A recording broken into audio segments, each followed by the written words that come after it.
Assalamualaikum warahmatullahi wabarakatuh. Selamat pagi anak-anak semua.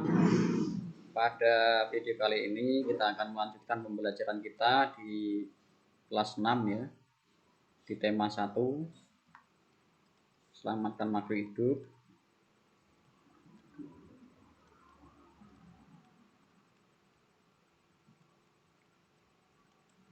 Subtema 2, subtema 3, pembelajaran yang kedua.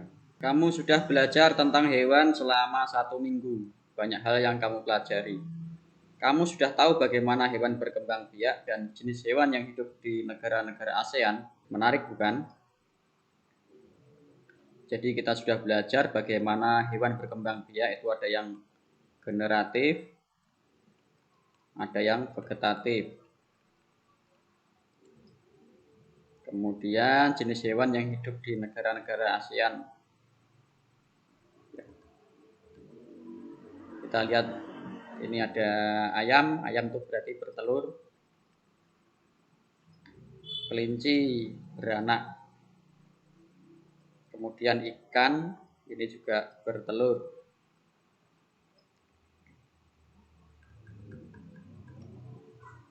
Cermati beberapa sikap yang mencerminkan nilai-nilai Pancasila berikut ini. Buatlah hubungan dengan menggunakan tanda panah yang menghubungkan antara sikap dengan sila Pancasila yang sesuai. Kita lihat, ini sikapnya membantu teman saat jatuh dari sepeda, menghargai karya orang lain, tidak memaksakan kehendak saat berdiskusi, menghormati teman saat beribadah, bangga saat mengenakan batik.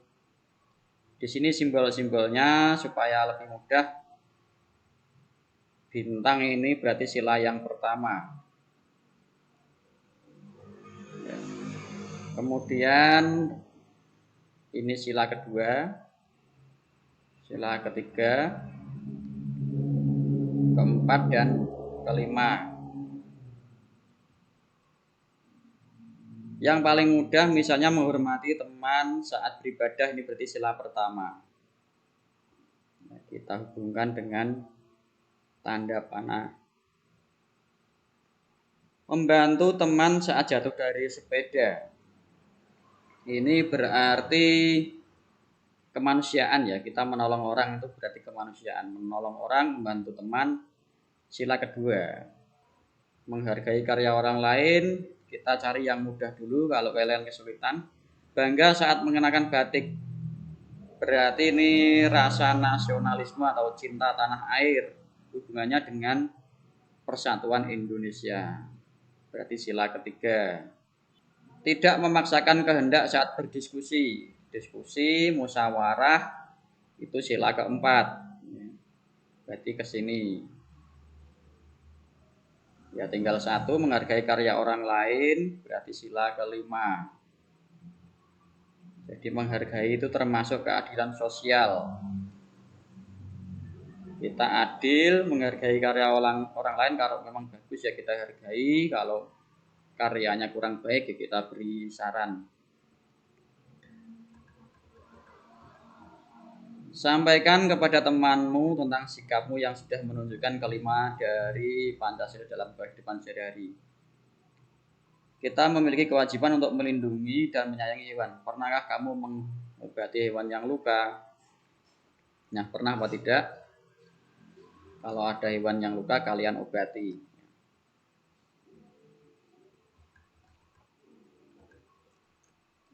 Bacalah cerita berikut dengan seksama. Lina memiliki seekor kucing.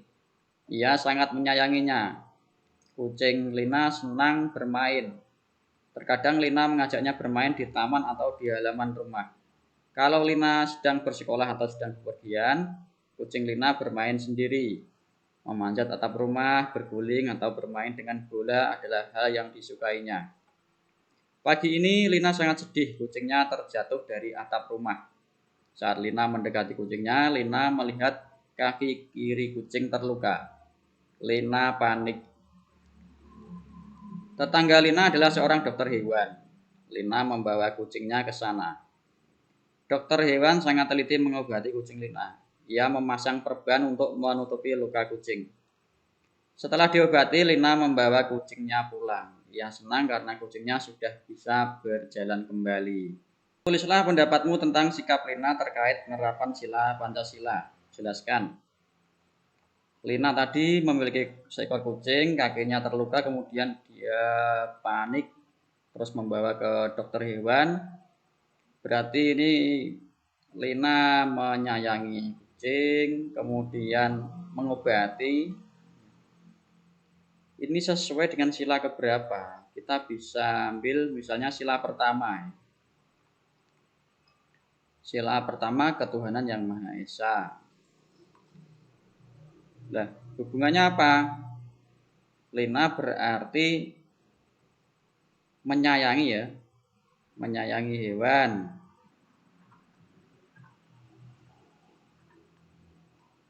Hewan sebagai ciptaan Tuhan.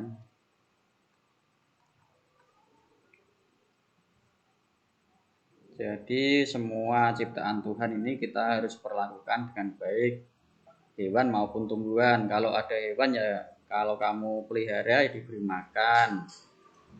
Kalau memelihara bunga, tumbuhan ya harus kamu siram, jangan dibiarkan mati.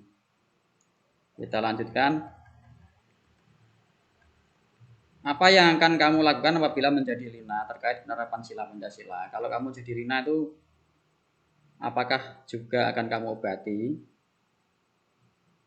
Ya, akan mengobati ya, mengobati kucing tersebut. Tidak harus ke dokter ya, misalnya luka ya cukup kita beri obat merah atau kita tutup dengan lakban, kemudian kita beri makan ya. Lanjut, sebelumnya kamu telah membuat patung Nusantara dari tanah liat lilin malam. Ini mewarnai patung ya, bahannya cat akrilik atau cat minyak. Ini mewarnai patung. Kita bisa mewarnai patung ya, cukup mudah, yang penting kita punya bahan cat dan kuas. Soal warna ini sesuai selera. Ayo berlatih. Limbah yang disebabkan oleh kulit atau cangkang telur ayam semakin hari semakin banyak. Apabila dibiarkan terus-menerus akan mempengaruhi lingkungan. Untunglah ada pengusaha pengguna cangkang telur. Para pengusaha memanfaatkan kulit telur untuk menghasilkan produk kerajinan.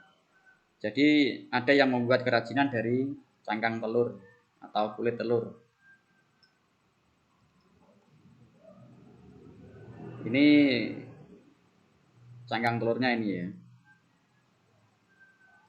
Ada yang dibuat kerajinan karena kreativitas mereka, terus laku dijual. Lanjut.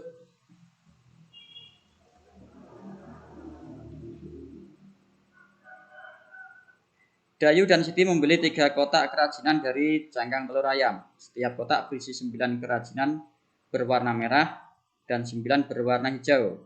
Ya. Jadi ada 3 kotak.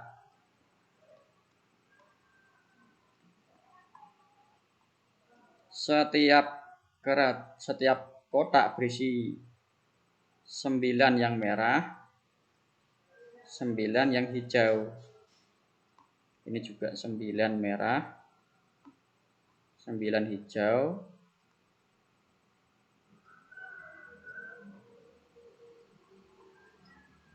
Berapa jumlah kerajinan telur yang dibawa pulang oleh Dayu dan Siti? Jadi setiap kotak hasilnya 18. Merahnya 9, hijau 9. Ini 18. 18. Nah, berapa? Berarti 3 kali 18 sama dengan 54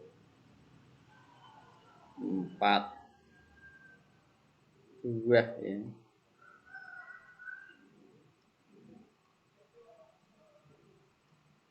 Nah, kalau ditanya 54 ini yang merah berapa? Yang merah berarti 27, yang hijau 27. Kita lanjutkan. Sebagai pengusaha kerajinan cangkang telur, Pak Seno rajin membeli cangkang dari penduduk. Hari ini ia membeli 2 karung besar cangkang telur seharga 250.000 dan 1 karung sedang seharga 150.000. Berapa uang kembali yang diterimanya apabila ia membayar dengan uang sebesar 700.000? Jadi membelinya ini 2 karung 250.000. Kemudian 1 karung 150.000. Ini kita jumlah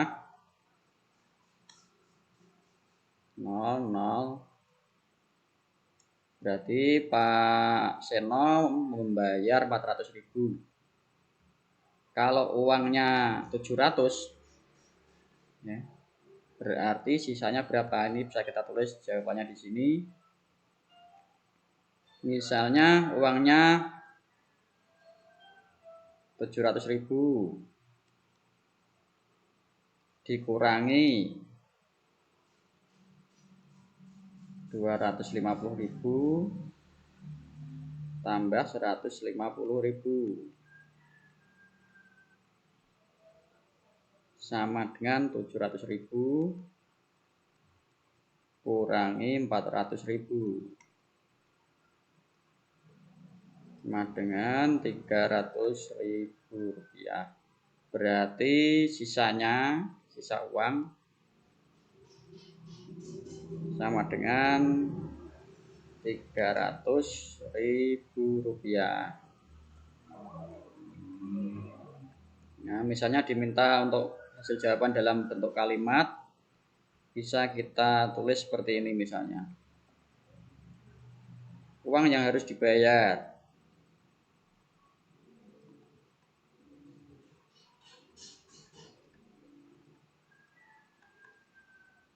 Berarti 250.000 tambah 150.000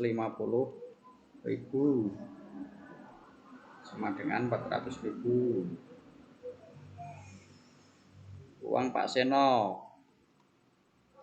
sama dengan 700.000. Uang kembalian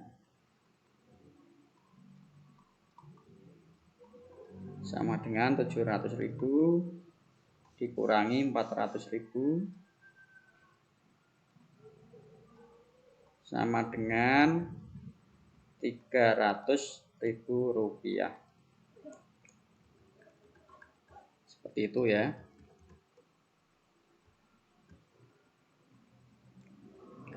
Ayo renungkan apa yang telah kamu pelajari hari ini. Tadi kita sudah belajar tentang penerapan sila Pancasila.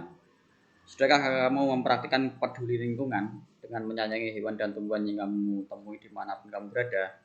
Pastinya sudah ya. Ketika kalian menyiram bunga itu sebenarnya kalian sudah termasuk menyayangi tumbuhan.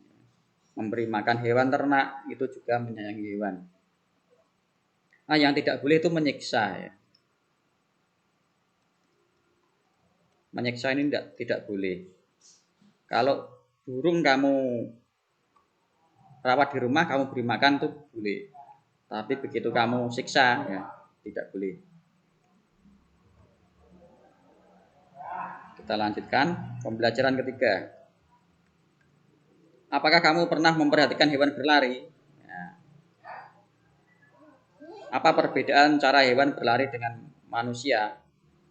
Ya tinggal lihat hewannya. Kalau kuda ya larinya pakai 4 kaki ya.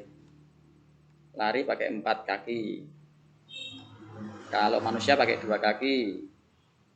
Kalau ayam ya pakai 2 kaki.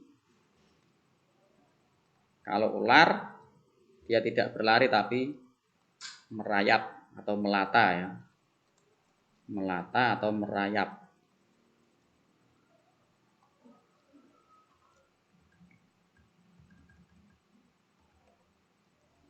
Pernahkah kamu memperhatikan gerak hewan? Ternyata hewan juga bergerak dengan gerakan lokomotor. Gerak maju dan gerak mundur gitu ya.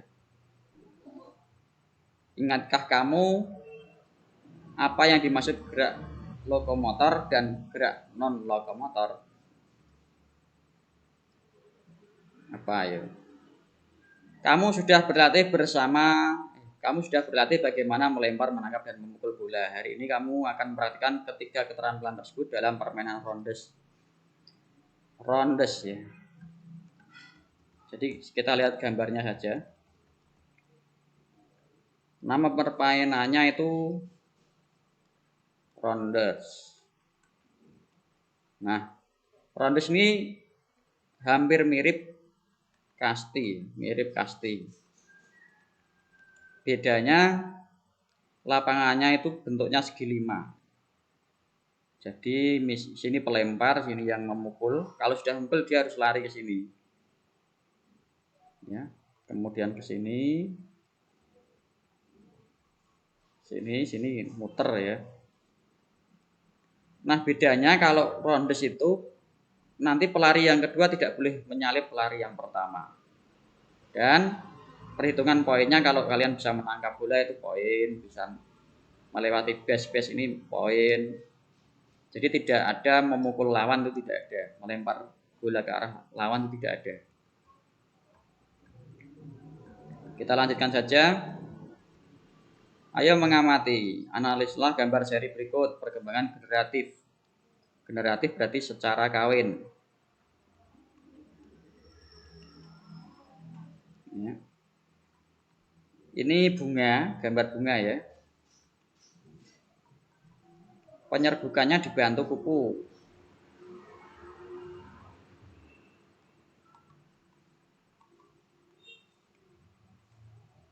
Kupu-kupu ya.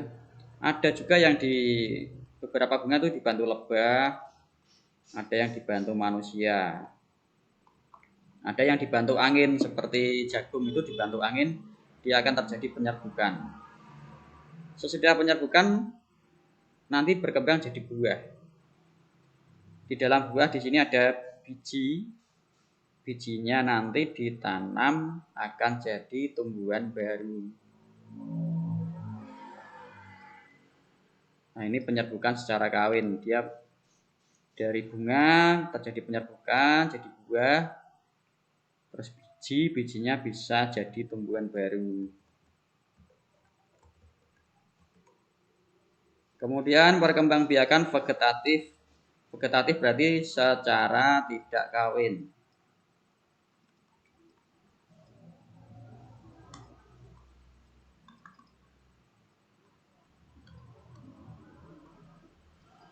Tidak kawin. Secara tidak kawin itu ada yang alami, ada yang buatan. Ada yang alami, ada yang buatan. Ini kita yang buatan dulu. Cangkok disebut buatan karena manusia yang melakukan proses perkembangbiakan. Ini kulitnya dikelupas ya, sampai kering. Kemudian diberi tanah ya, di dalamnya itu ada tanah. Terus ini plastik ya, plastik bisa, sabut juga bisa. Ya, diikat dengan tali. Jangan lupa ini disiram ya, diberi air supaya tidak kering tanahnya. Nanti 2 minggu 3 minggu akan tumbuh akar di sini. Nah, setelah tumbuh akar ini dipotong di sini. Terus batang yang sini ditanam. Jadi batang yang sudah ada akarnya ditanam ke tanah ya. Nah, yang bisa dicangkok itu tumbuhan-tumbuhan berkayu seperti mangga, jambu. Itu bisa dicangkok. Kalau yang tidak ada kayunya tidak bisa dicangkok. Pisang tuh, nah bagaimana mau dicangkok kalau pisang ya? Kangkung mau dicangkok sulit. Kedua, stek. Stek itu berarti cuma ditancapkan saja ya. Ditancapkan. Misalnya pada singkong. Singkong itu cukup kita potong batangnya, kita tancapkan, dia hidup ya. Singkong bisa, ubi bisa, kangkung. mawar, bunga mawar itu juga bisa. Menyambung. Jadi dua tanaman kita sambung. Nah, kenapa harus kita sambung ya? Contoh ya. Ini misalnya ada kopi. Tanaman kopi, buahnya jarang ya. Tapi kalau kita potong eman-eman, maka kita ambil di sini tanaman kopi yang lain, yang kopi lain, yang buahnya lebat. Nah, kita potong berbentuk huruf V, batangnya ya, batang kecil ya. Yang bisa kita sambung itu yang kira-kira seukuran jempol tangan, jari tangan. Kalau sudah besar sulit ya. Misalnya tanamannya sudah seukuran kaki ya sulit ya. Terus yang atas kita lancipkan gini, kita sambung. Kalau sudah disambung ini diikat ya, diberi kayu. Terus diikat supaya tidak potol ya. Nanti ini akhirnya akan rekat dan tersambung.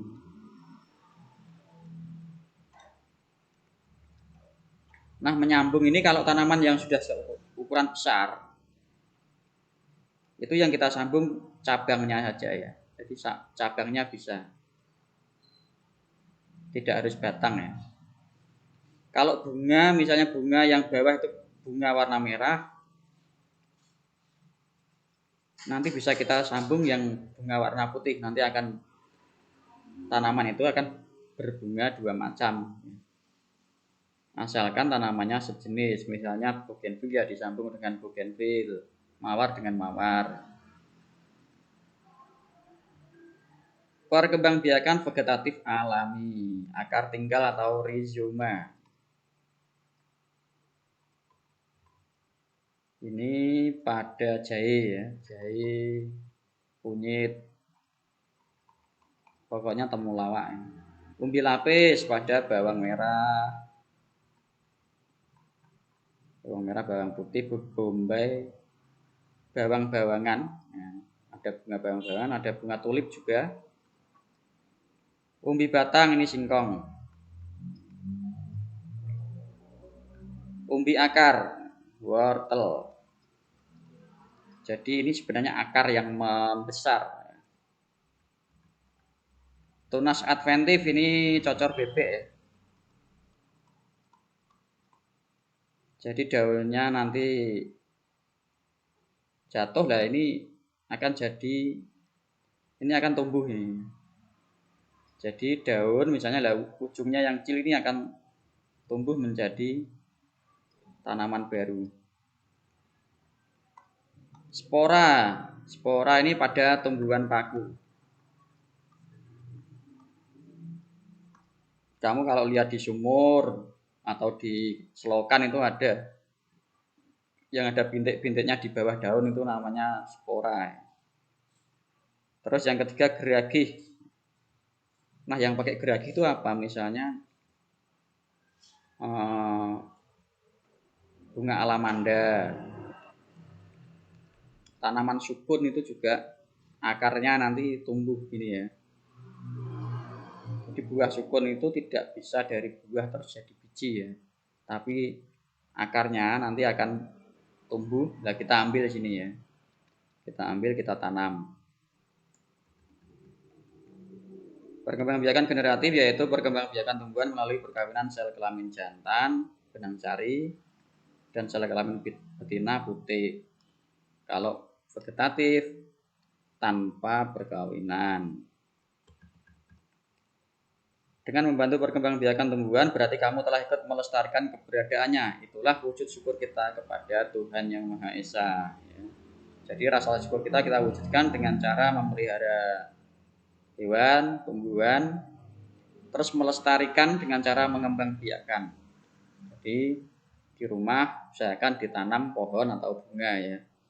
Selain melestarikan tumbuhan, juga bisa membuat rumahmu adem. Berkreasi membuat poster. Buatlah poster tentang pelestarian hewan atau tumbuhan di daerahmu. Buat postermu semenarik mungkin, rapi, dan mudah dipahami. Nah, poster itu seperti apa? Poster itu yang iklan-iklan di ada gambarnya gitu ya. Terus tulisannya sedikit saja, misalnya ayo jaga kebersihan gitu ya. Jadi yang penting itu tulisannya singkat, jelas ya, jelas maksudnya. Terus disertai gambar menarik ya. Supaya orang itu tertarik kemudian membacanya tidak terlalu panjang. Jadi kata-katanya tidak terlalu panjang. Kita lanjut perhatikan langkah-langkah dalam membuat gambar hewan. Nah, ini kalau mau gambar ikan urutannya seperti ini. Ayam ya. Ini pohon kelapa. Gambar pohon yang sederhana seperti ini.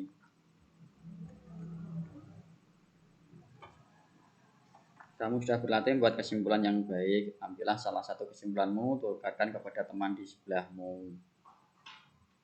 Kesimpulan yang baik itu berisikan pesan ya, yang disampaikan pada pembaca. Intisari dari tulisan dimulai dari khusus ke umum, menggunakan kosakata baku. Suatu pernyataan yang dibuat berdasarkan ide pokok dan kata kunci dari kalimat penjelas dengan kalimat sendiri. Jadi intinya kita harus kalau membuat kesimpulan itu ya harus sesuai dengan bacaannya, kemudian gunakan kosakata yang baku dan menggunakan berdasarkan ide pokok ya atau inti-inti dari bacaan. Kita lanjut pembelajaran 4. Perhatikan di lingkungan di sekitarmu ada banyak hewan, bukan? Tahukah kamu bahwa menyayangi hewan adalah wujud dari rasa syukur kita kepada Tuhan Yang Maha Esa. Jadi memelihara burung itu termasuk wujud rasa syukur kita. Menyayangi binatang adalah wujud dari penerapan sikap yang sesuai dengan sila Pancasila. Nah, contohnya ini ya, ada burung jatuh. Ya ampun, kasihan anak burung ini pasti ya terjatuh dari sarangnya. Aku harus mengembalikannya ke sarang. Burung sekecil ini belum bisa mencari makan sendiri. Nah, ini terus dikembalikan ke sarangnya. Selamat beristirahat burung kecil. Nah, ini kalau kamu kira-kira burung ini kamu tangkap atau kamu kembalikan. Nah, ini pertanyaan untuk kalian ya.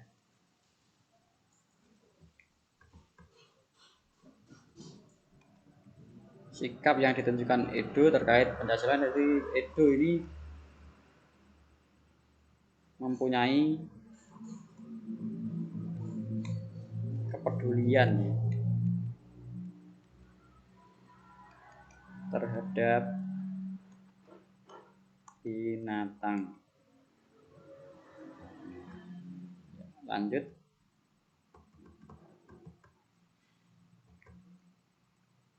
Bunga melati putih berasal dari Asia Selatan. Nah, Asia Selatan itu daerah-daerah India itu. Tanaman perdu ini tanaman perdu itu yang tanaman gerombol-gerombol di bawah dulu. Tumbuh di negara Asia Tenggara seperti Indonesia dan Malaysia. Bunga melati putih ditetapkan sebagai bunga nasional Indonesia. Melati putih mempunyai bentuk mahkota yang sederhana dan berwarna putih. Aromanya yang lembut, menenangkan. Pemeliharaan melati cukup mudah. Susunan bunga melati menyirip dan berhadapan. Bagian-bagian bunganya terdiri dari tangkai anak bunga yang di ujungnya terdapat daun pelindung berbentuk benang berjumlah 7 helai. Disambung dengan tangkai bunga. Jadi ini ada 7 helai. 1, 2, 3, 4, 5, 6, 7. Biasanya 7 helai ya. Jadi bunga melati lah, tanaman perdu yang seperti ini. Di bawah agak lebat seperti ini ya. Ini bunga melati. Misalnya kalian pengen tahu seperti apa bunga melati ya. Harusnya kalian sudah tahu.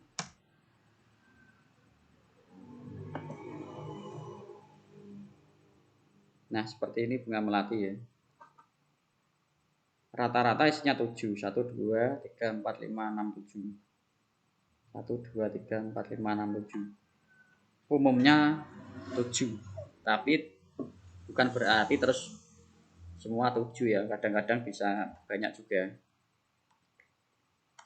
Nah, kalau kalian belum tahu, biasanya melati ini digunakan untuk rangkaian di orang yang mau menikah, yang perempuan itu kan diberi rangkaian bunga melati yang dironce atau dirangkai. Lanjut. Nah, ini sayuran. Indonesia memiliki beragam sayuran yang sangat bermanfaat bagi tubuh. Nah, sayuran di Indonesia sangat banyak sekali. Ada wortel, tomat, ini bawang putih, ini apa ini? Sawi, ada terong, kol ya. Kita lanjutkan. Pembelajaran kelima. Kondisi geografis yang berbeda mendorong negara-negara ASEAN untuk bekerjasama di berbagai bidang.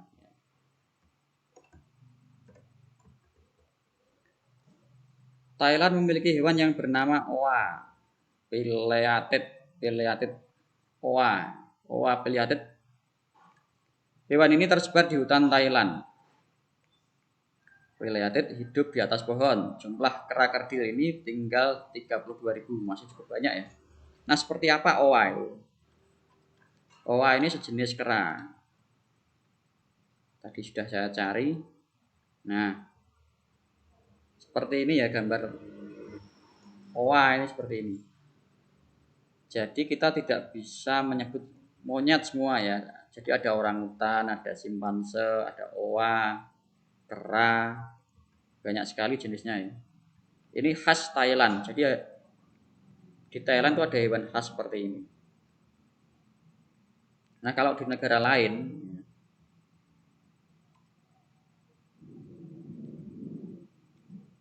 nanti ada begantan. Nah, ini kan ini khas di Myanmar, kalau tidak salah di Myanmar.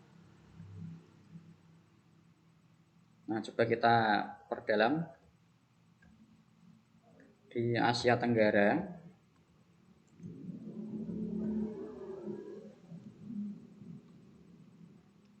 di Myanmar itu ada harimau Indochina, bunganya bunga padua ya, kalau hewan lainnya gajah merak hijau, teh meranti merah, dan seterusnya.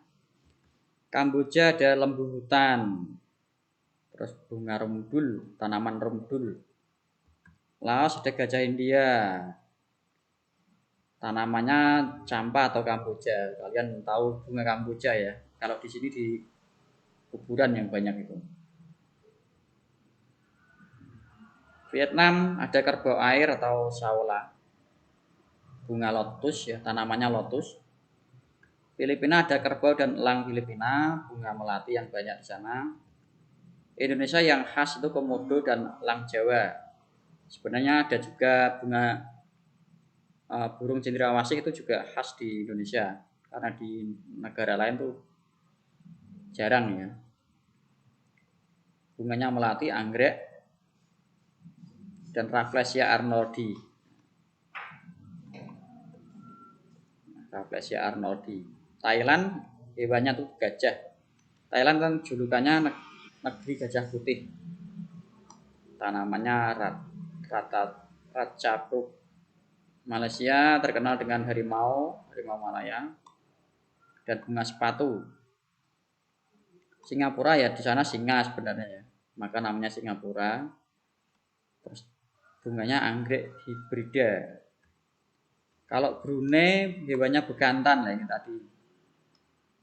Ini di daerah Brunei. Dia ya sejenis monyet, tapi punya hidung yang besar ya. Ada yang menyebutnya monyet hidung besar atau begantan. Kita lanjutkan.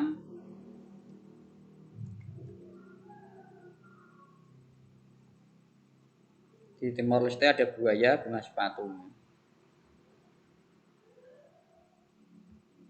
Nah, memang setiap negara itu punya flora dan fauna yang berbeda ya. Flora itu tumbuhan, kalau fauna hewan. Ini gambar bunga Rafflesia.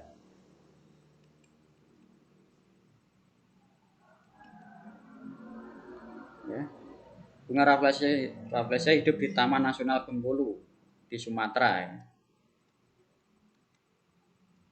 Bunga ini mempunyai ukuran diameter bunga hampir mencapai 1 meter.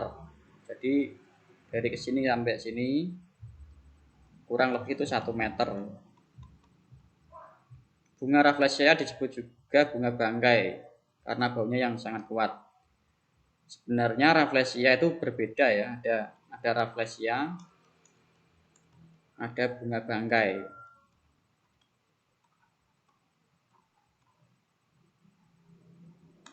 Nah, saya beri contoh perbedaannya.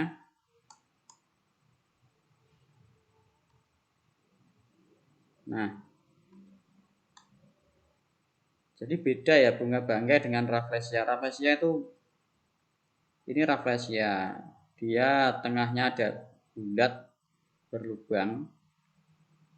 Kalau bunga bangkai itu ada bunganya seperti ini ya, ini ke atas ini.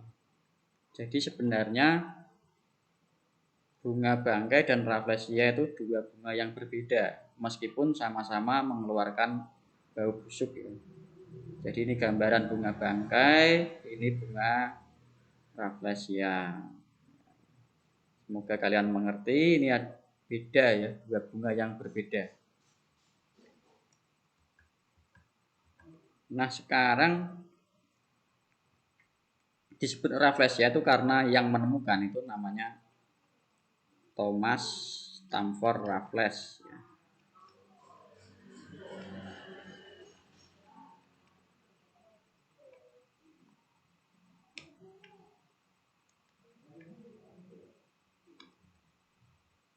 Thomas Stamford Raffles.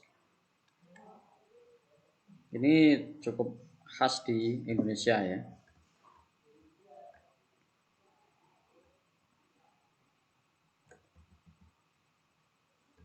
Kita lanjutkan.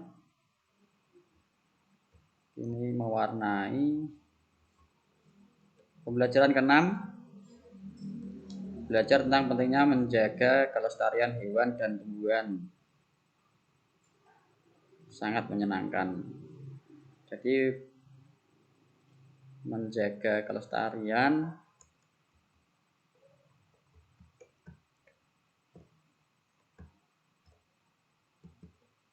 kamu juga belajar cara membuat komik terkait memperhatikan nilai-nilai Pancasila dalam kehidupan sehari-hari. Ayo kita memperkuat pemahaman tentang materi yang telah kita pelajari. Namun sebelumnya berolahraga dulu ya. Nah, mungkin di rumah kalian bisa bermain ronde atau kasti, bisa juga ya. Nah, ini tumbuhan apa ini?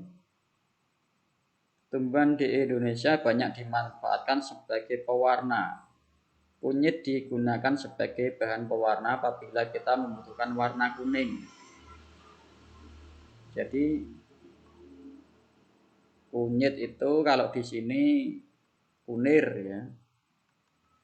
Itu untuk warna kuning. Tanaman bit menghasilkan warna merah. Kalau pewarna merah kita bisa gunakan misalnya daun jati yang masih muda. Itu juga bisa merah. Warna hijau dapat diperoleh dari sawi dan pandan. Ini adalah daun pandan.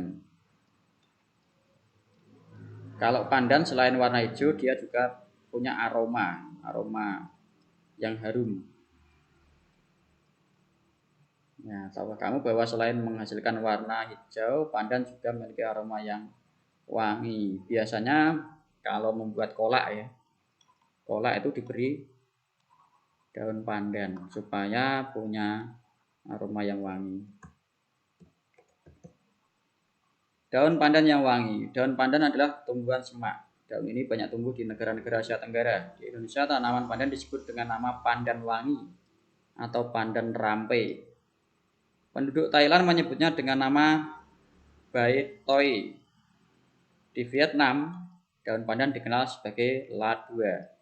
Jadi tiap daerah punya penamaan yang berbeda. Helai daun pandan berbentuk pita tipis. Sebenarnya tidak, saya kira sudah tahu ya, daun pandan itu banyak di sekitar rumah kita. Tanaman ini biasanya memang kita gunakan sebagai penyedap atau pewangi ya, memberi aroma yang wangi pada masakan.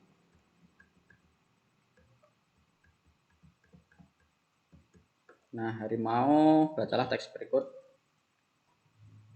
Harimau Sumatera hampir punah karena hilangnya habitat, berkurangnya jumlah jenis mangsa dan perburuan. Jumlah harimau Sumatera saat ini berkisar 400 ekor, tinggal sedikit berarti. Mereka hidup di dataran rendah, lahan gambut, dan hutan hujan pegunungan. Harimau Sumatera bertubuh paling kecil dibandingkan jenis harimau yang hidup saat ini. Harimau jantan dewasa memiliki tinggi hingga 60 cm. Berarti lumayan ya. Ukuran panjang hewan ini dari kepala hingga kaki mencapai 250 cm dan berat 140 kg. Nah, ini ya lumayan. Harimau betina memiliki panjang rata-rata 198 cm dan berat 91 kg. Jadi lebih besar yang jantan. Warna kulit harimau Sumatera merupakan yang paling gelap dari seluruh harimau, mulai dari kuning kemerah-merahan hingga oranye tua. Nah, kesimpulannya apa? Maaf ini pencet.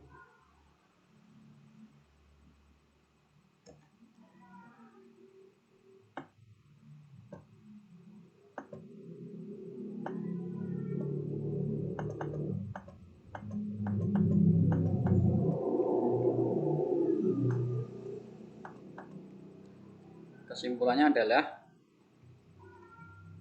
harimau Sumatera hampir punah karena hilangnya habitat, jumlah jenis mangsa, dan perburuan. Nah, kalau mau ringkas lagi ya, harimau Sumatera hampir punah, ini cukup. Saya kira itu. Nomor 4, apa manfaat melestarikan hewan dan tumbuhan bagi kehidupan? Bagaimana cara melestarikan hewan? Pertama, melindunginya dengan cara mengembangbiakkan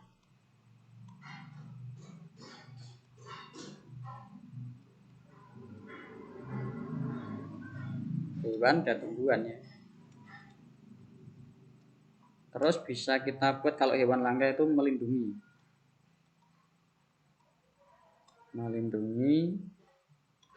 hewan langka dengan cara menetapkan suaka marga satwa.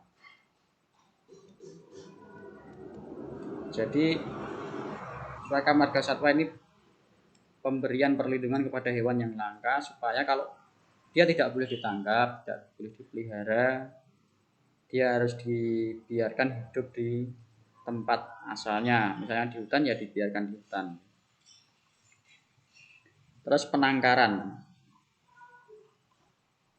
Penangkaran itu seperti apa? Penangkaran itu tempat merawat ya. Misalnya di Kalimantan itu ada penangkaran orang hutan.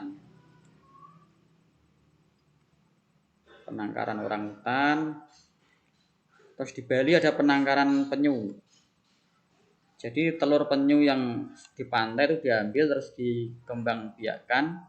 Kalau sudah menetas, dilepas ke alam bebas ya. Jadi hewannya dirawat,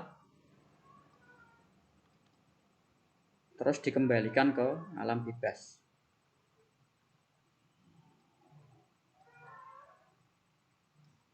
Jadi dirawat dan dikembangbiakan itu bukan untuk diapa-apakan, tapi untuk dikembalikan lagi ke habitat aslinya.